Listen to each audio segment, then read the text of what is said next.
अब इसमें आगे एक सूत्र है, वो बहुत महत्व का है। भागवत जी कहते हैं मट्ठा या छाछ कब पीना, दूध कब पीना, रस कब पीना।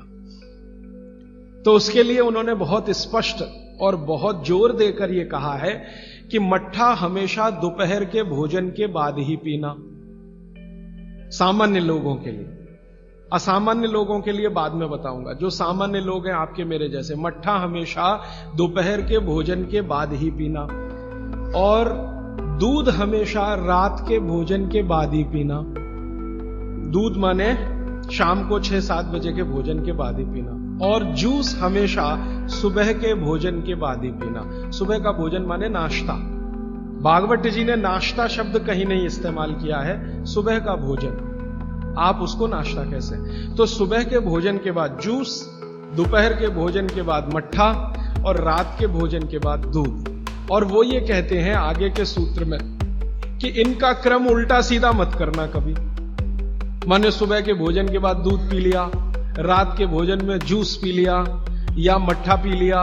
वो कहते हैं ये उल्टा क्रम आप मत करना। क्यों नहीं करना? तो आगे वो एक्सप्लेनेशन देते हैं, वो ये है बहुत महत्व का, कि हमारे शरीर को मट्ठे का पाचन होने के लिए जो रस की जरूरत होती है, रस माने एंजाइम, जो एंजाइम या रस की जरूरत होती है वो दोपहर को ही होते हैं पेट में। इसी तरह हमारे शरीर में दूध का पाचन होने के लिए जो रस की जरूरत पड़ती है या एंजाइम की जरूरत पड़ती है वो सूर्यास्त के बाद ही होते हैं, या सूर्यास्त के समय ही उनकी उत्पत्ति शुरू होती है।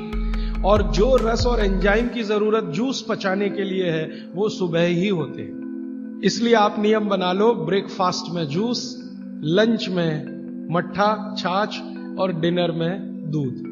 बच्चों को भी यही नियम, बड़ों को भी यही नियम। अब आप कहेंगे हमारे बच्चे तो स्कूल जाते हैं दूध पीकर जाते हैं, तो बदल दो, जूस पीकर भेजो या पिलाकर भेजो। और आप कहेंगे जी पिएंगे नहीं। आप जैसी आदत डालेंगे बच्चे वैसे ही होने वाले हैं, क्योंकि बच्चे अपने से कुछ नहीं सीखते, वो आपका सिखाया हुआ है सारा कुछ।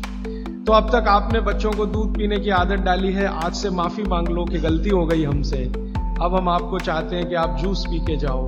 क्यों जाओ? तो उनको ये बात समझाओ, शायद समझ जाए, वो भी समझ जाएंगे तो उनकी भी जिंदगी में ये परमानेंट हो जाएगा। सुबह के नाश्ते के बाद जूस पीना, दोपहर के भोजन के बाद मट्ठा, रात के भोजन के बाद दूध।